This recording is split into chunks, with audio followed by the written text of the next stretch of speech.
Hello दोस्तों, welcome to my YouTube channel science by Vimlesh sir. जहां पर मैं आज बात करने वाला हूं use of shall, will, should and would का प्रयोग। जैसा कि हमने बताया था आप लोगों को कि नेक्स्ट वीडियो में आप लोगों को हम बताएंगे विल, सेल, शुड और वुड का प्रयोग। तो चूँकि शुड, वुड जो इनका अर्थ होता है, ये होता है गा। वाक्यों के अंत में गा गी गे आ जाए, उसके लिए हम लोग शैल या विल का प्रयोग करते हैं। शैल का जो पास्ट होता है वो होता है शुड, और विल का पास्ट होता है वुड। तो चूंकि इनका जो अलग अलग यूज है, मतलब हर वाक्य के लिए अलग अलग यूज हम लोग करते हैं, तो उनका यूज हम लोग करते कैसे हैं, क्या कंडीशंस होती हैं, तो उनको हम जानने का प्रयास करेंगे। तो अगर हमारे चैनल पर आप लोग पहले आए हैं, फर्स्ट आए हैं, तो आप लोग चैनल को सब्सक्राइब कर दीजिएगा और बेल आइकन को ज़रूर दबा दीजिएगा, ताकि मैं जो वीडियो बनाऊं और आपके पास तुरंत पहुंच जाए।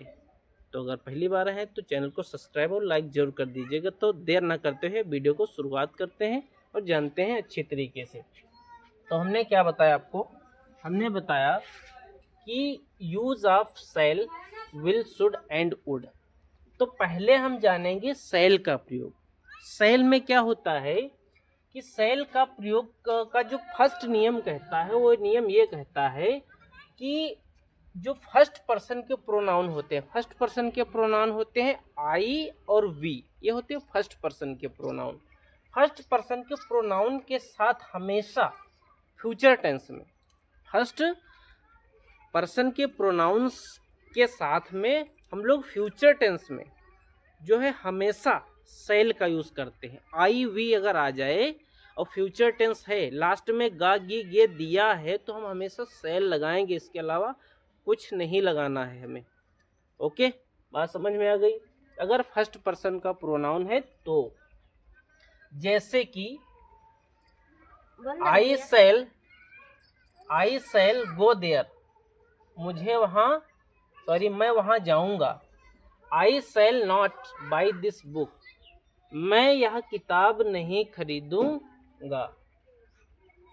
सेकंड नियम ये कहता है, सेकंड नियम ये कहता है कि अगर थर्ड तथा सेकंड पर्सन के प्रोनाउन दिए हैं, अगर सेकंड तथा थर्ड पर्सन के प्रोनाउन दिए हैं, जैसे ही, सी, इट, दे, यू, या सिंगुलर नाउन दिया हो, मतलब एक वचन संज्ञा दे रखी हो या बहुवचन संज्ञा दे रखी हो, तो उसके लिए हम लोग सेल का प्रयोग करेंगे।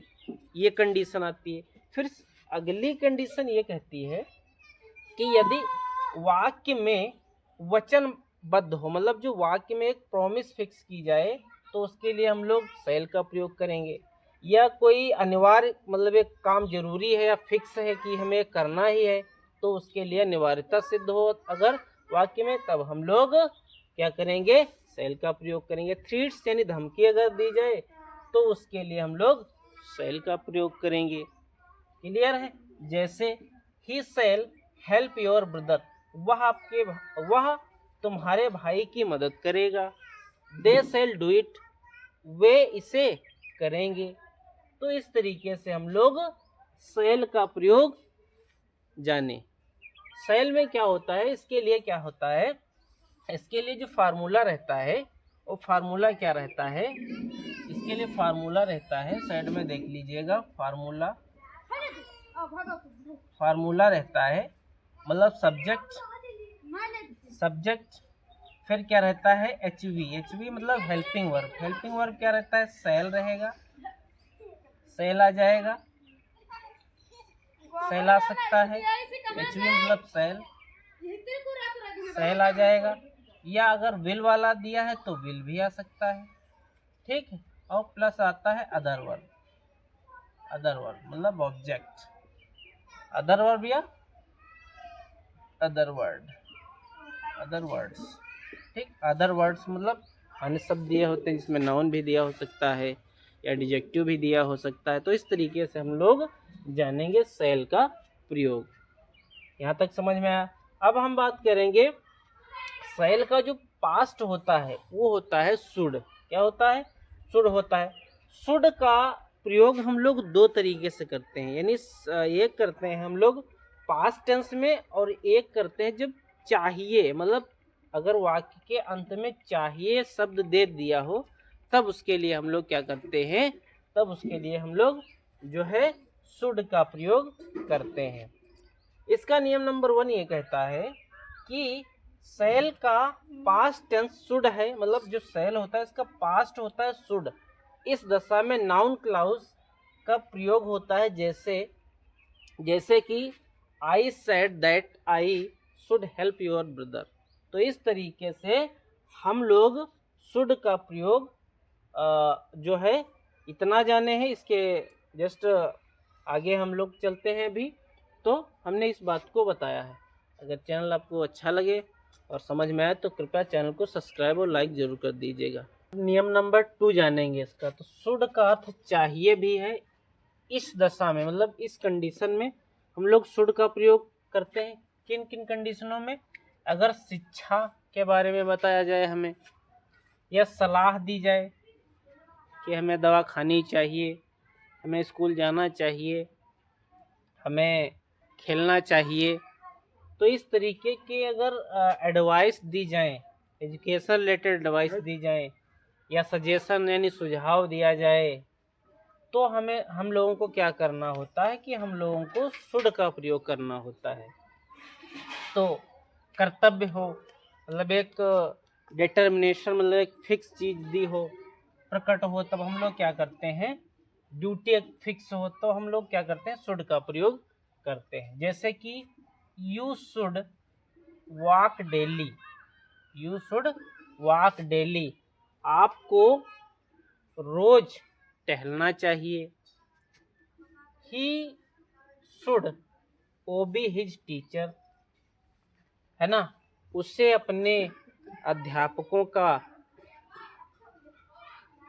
आदर करना चाहिए, है ना। ओबे मतलब आज्ञा मानना या आदर करना, रिस्पेक्ट। ठीक। अब हम लोग क्या जानेंगे, जो विल का प्रयोग होता है, विल का प्रयोग हम लोग करते हैं फ्यूचर।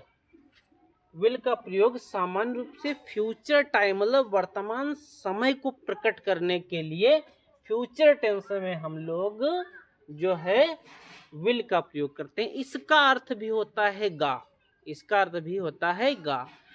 हमने क्या आपको बताया था कि जो आई और वी आए तो उसके साथ हमेशा सेल लगाएंगे, और अगर अन्य नाउन और प्रोनाउंस दिए हों, चाहे वो सिंगुलर दिए हों चाहे वो प्लूरल्स दिए हों, ठीक है, प्लूरल प्रोनाउन दिए हों या सिंगुलर प्रोनाउंस दिए हों, सिर्फ फर्स्ट पर्सन के प्रोनाउन को छोड़ करके तो हम उसके लिए विल का प्रयोग करते हैं। ये पहला नियम कहता है। नियम नंबर 1 यही कहता है कि विल का प्रयोग सामान्य रूप से फ्यूचर टाइम, मतलब वर्तमान समय को प्रकट करने के लिए फ्यूचर टेंस में हम लोग ही सी इट दे, या सिंगुलर मतलब एक वचन संज्ञा दी हो या बहुवचन संज्ञा दी हो, यानी प्लूरल नाउन का मतलब होता है बहुवचन संज्ञा, ठीक है, तो उसके साथ हम लोग क्या करते हैं, उसके साथ हम लोग विल का प्रयोग करते हैं जिसका अर्थ होता है गा। जैसे कि ही विल गो देयर, वह वहां जाएगा, वह वहां, हेयर माने यहाँ, देयर मीन्स होता है वहां, ही मतलब वह, वो मतलब जाएगा, देयर माने वहां, विल का मतलब गा। ठीक। तो हमने क्या बताया था कि हम लोग जो फार्मूला लिखते हैं उसके लिए हमने बताया था कि सब्जेक्ट लिख देंगे पहले, फिर क्या होता है एचवी मतलब हेल्पिंग वर्ब, हेल्पिंग वर्ब में क्या आ जाएगा, सेल आ सकता है, विल आ सकता है ना, और प्लस क्या आता है, अदर वर्ब आ सकती है, मतलब अदर वर्ड आ सकता है ना, अदर वर्ड आ सकता है, ये हमने आपको बताया था, है ना। तो इस तरीके से हम लोग जानेंगे। क्लियर है। फिर क्या आता है, जैसे कि she will come here, she will come here, वह यहाँ आएगी, ठीक है। तो हमने नियम नंबर 1 विल का समझा। नेक्स्ट नियम ये कहता है कि आई और वी के साथ विल का प्रयोग हम करते हैं, लेकिन किन कंडीशन में करते हैं ये जानना बहुत जरूरी है।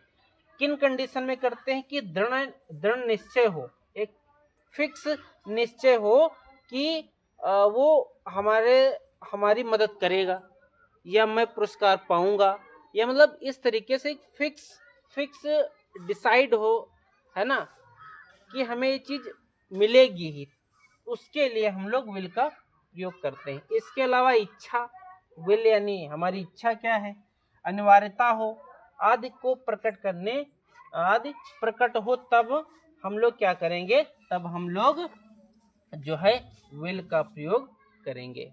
ये होता है भैया जो फिक्स हो, लेकिन इन मॉडर्न मतलब आधुनिक मॉडर्न टाइम मतलब आधुनिक समय में हम लोग क्या करते हैं, कहीं कहीं पर विल का प्रयोग आई और वी के साथ कर देते हैं। जैसे आई विल डू इट, मैं इसे करूंगा, है ना। आई विल हेल्प यू, मैं निश्चय ही आपकी मदद करूंगा। आई विल हेल्प यू, मैं निश्चय ही आपकी मदद करूंगा। शी विल बी रिवार्डेड, हम अवश्य पुरस्कार मिलेगा, हमें अवश्य ही पुरस्कार मिलेगा। तो इस तरीके से हम लोग जाने कि शैल, शुड और विल का प्रयोग। तो आगे चलते हैं, वुड को भी जानते हैं। अगर चैनल आपको पसंद आता है, वीडियो अच्छा लगे तो चैनल को आप लोग सब्सक्राइब जरूर कर दीजिएगा, ताकि मेरा वीडियो आपको सबसे पहले मिल जाएगा। ठीक है, चैनल को सब्सक्राइब कर दीजिएगा और कमेंट जरूर कर दीजिएगा। ठीक है, तो चलते हैं नेक्स्ट टॉपिक की तरफ। जी हाँ, तो हमने आपको विल का प्रयोग बताया। अब विल का जो पास्ट टेंस होता है वो होता है वुड। क्या होता है? वुड। जैसे शैल का पास्ट होता है शुड, उसी तरीके से विल का पास्ट होता है वुड। विल का पास्ट क्या होता है? वुड होता है। तो विल को समझने के लिए हमें 5 नियमों को समझना बहुत जरूरी है। कितने नियमों को? 5 नियमों को समझना बहुत जरूरी है। वीडियो के अंत तक बने रहेंगे, समझ में तभी आएगा। तो विल के हमें 5 नियमों को समझना पड़ेगा। एक एक को पढ़ते हैं और समझते हैं। ठीक है, उसके एग्जाम्पल के सहित हम लोग समझेंगे। पहला नियम ये कहता है कि विल का प्रयोग पास्ट टेंस वुड है। जैसे कि शैल का शुड होता है, उसी तरीके से विल का पास्ट वुड होता है। तो जैसे you said that you would not help Bilal, तो इस तरीके से हम लोग वुड का प्रयोग करते हैं। इस वुड का और शुड का प्रयोग अक्सर हम लोग जो है पास्ट, है ना, पास्ट ऑफ स्पीच मतलब नरेशन में हम लोग अक्सर करते हैं इसका यूज, है ना। अक्सर मतलब मैक्सिमम यूज वहीं पर होता है इसका। नेक्स्ट नियम यह कहता है कि वर्तमान काल में नम्र निवेदन, मतलब नम्र निवेदन का मतलब होता है कि बहुत ही रिक्वेस्टेड चीज के लिए हमें जो है विनती करना हो, तब हम उसके लिए हम क्या करते हैं, तब हम लोग वहां पर जो है वुड का प्रयोग करते हैं। जैसे कि would you please do it, क्या आप इसे करेंगे। ठीक, तो गागी गे इसका भी अर्थ होता है वुड का भी। नियम नंबर 3 ये कहता है कि पास्ट टेंस में जब आदत, हैबिट हमें बतानी हो, तब उसके लिए हम लोग क्या करते हैं, उसके लिए हम लोग वुड का प्रयोग करते हैं। मतलब पास्ट में जैसे ही वुड गो देयर, वह जाएगा इन द मॉर्निंग, मतलब वह वहां जाएगा लेकिन सुबह में, मतलब पास्ट में बता रहा है फ्यूचर टाइप से, लेकिन वुड हमेशा फ्यूचर में यूज होता है।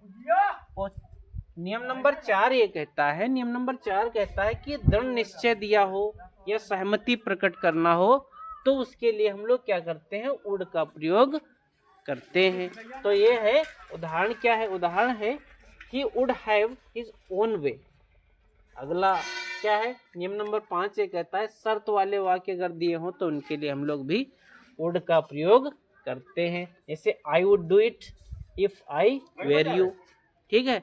तो अगर आप लोगों को चैनल पसंद आए तो चैनल को लाइक करिएगा, शेयर करिएगा और सब्सक्राइब जरूर करिएगा। Thank you so much. जय हिंद, वंदे मातरम।